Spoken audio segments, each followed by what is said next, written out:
Good morning, students. Welcome to the lecture of numerical methods in chemical engineering. Today we are going to start new chapter, and the name of the chapter is numerical solution of linear equations. Now first of all, I would like to tell you about the linear equations. Now what is a linear equation? A linear equation is the equation of a line. And what do you mean by system of linear equations? System of linear equation will be consisting of more than one number of equations of line, that is known as system of linear equations. Now how to solve the linear equation, how to solve the system of linear equation? Till now you have studied about the different methods to solve the system of linear equations, like Gauss elimination method, Gauss-Jordan method, Cramer's rule, but there were some disadvantages. We will study the disadvantages in detail, but before that I would like to introduce about the new methods that are known as iterative methods. Now what is the meaning of iterative? Iterative means repetition. If we are finding the root of the equation, if we are finding the solution of the equation, we have to continuously find the solution of the equation until the exact value is obtained. Now which are the two main iterative methods?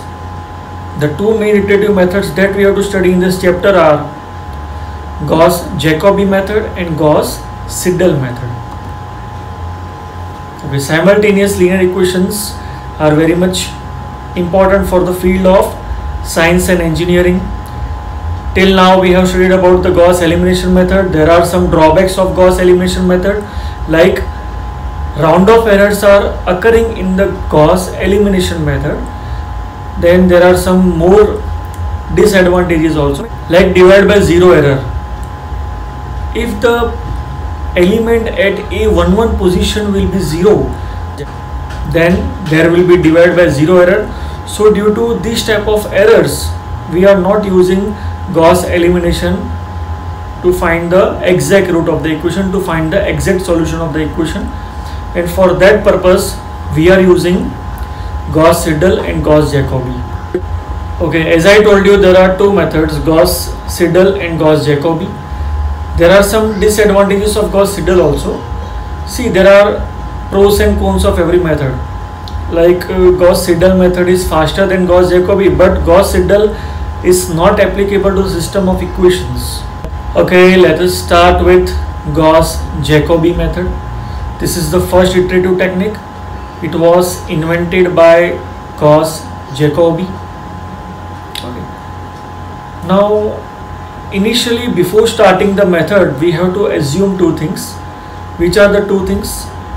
First of all, a system of linear equation will be given, like a11 x1 plus a12 x2 plus a1n xn is equal to b1, a21 x1 plus a22 x2 plus a2n xn is equal to b2, an1 x1 plus an2 x2 plus up to ann xn is equal to bn. Now first assumption is this system of equations should be having a unique solution. Second assumption is that the coefficient matrix A should be having non-zero diagonal elements. Now what is the meaning of diagonal elements? Diagonal elements means A11, A22 and A33 are known as the diagonal elements. Now what is the condition? The coefficient matrix, in the coefficient matrix the diagonal element should be non-zero. For example, you can see here one system of linear equation is given, okay, but in the third equation the A33 is 0, so we have to first of all rearrange this equation. How we can rearrange this equation? We have to rearrange in such a way that the diagonal elements are non-zero. Okay, so which was the first assumption? The first assumption was the system should have a unique solution. Second one is the diagonal element should not be equal to 0. Okay. Before applying Gauss-Jacobi method, we have to again check one condition, and which is that condition? That condition is known as diagonally dominant. Now if the system is diagonally dominant, then and only we can apply the Gauss-Jacobi method. Okay, now what is the meaning of Gauss? Okay, now what is the meaning of diagonally dominant? Diagonally dominant means the diagonal element should be greater than or equal to the sum of the other two elements in the same row. For example, the first row consists of three elements A11, A12 and A13. The condition shows that A11 should be greater than or equal to A12 plus A13. Similarly, A22 should be greater than or equal to A21 plus A23, and A33 should be greater than or equal to A31 and A33. A31 and A32. Okay. Now how to begin the Jacobi method? First of all, for solving the Jacobi method, initially what will be given? For example, we are considering a system of linear equations. You can see on your screen the system of linear equation is given. So first of all, we have to eliminate the value of x1, x2, x3 and so on from the given equations. For example, if we are finding the value of x1, if we are finding the equation of x1, then how we can find x1? So x1 can be found by b1 minus a1 to x2 till a1 and xn whole divided by a11. Similarly, x2 can be found by 1 upon a22 into b2 minus a21 x1 minus a21 xn. Similarly, we can also find the value of xn.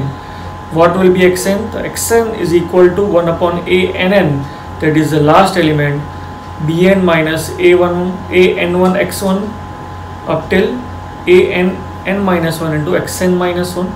So first of all, what we have to do? We have to first of all find the values of, we have to first of all find the equations for x1, x2 and so on.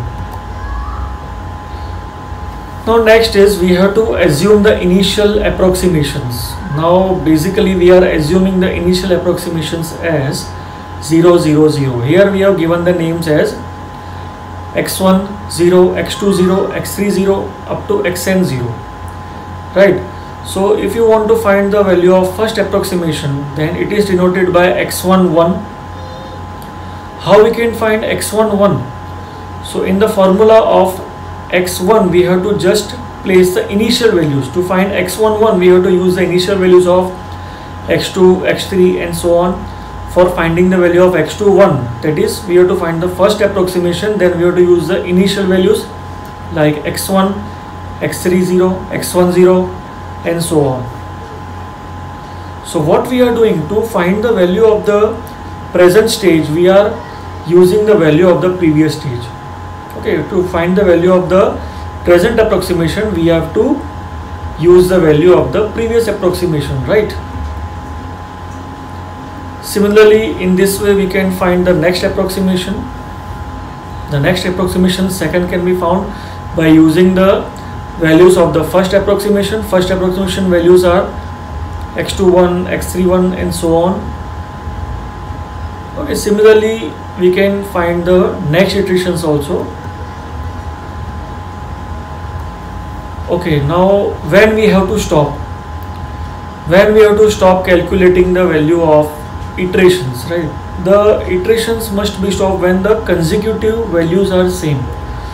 For example, if we talk about x1, if x1 3 and x1 4 both are same or nearly equal, then we have to stop the calculation.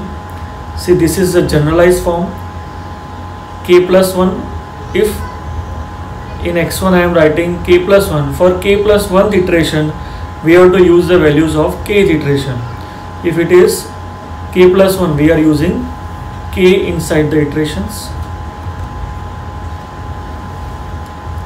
Okay, let us solve one numerical on the basis of Gauss-Jacobi iteration method. So you can see a system of linear equation 27x1 plus 6x2 minus x3 is equal to 85. 6x1 plus 15x2 minus 2x3 is equal to 72. x1 plus x2 plus 54, x3 is equal to 110. See, it is written you have to find up to 3 decimal places. Now 3 decimal places means what? We have to calculate until the 3 decimal places of the consecutive iterations are same. Now what is the meaning of this? If x22 is 0.5434 and x23 is 0.5435, then after the decimal points 3 digits are same, so we have to stop the calculation. So we have to stop because we have to find the solution up to 3 decimal places. So we have to stop the calculation when we get the 3 decimal places same in the consecutive iterations.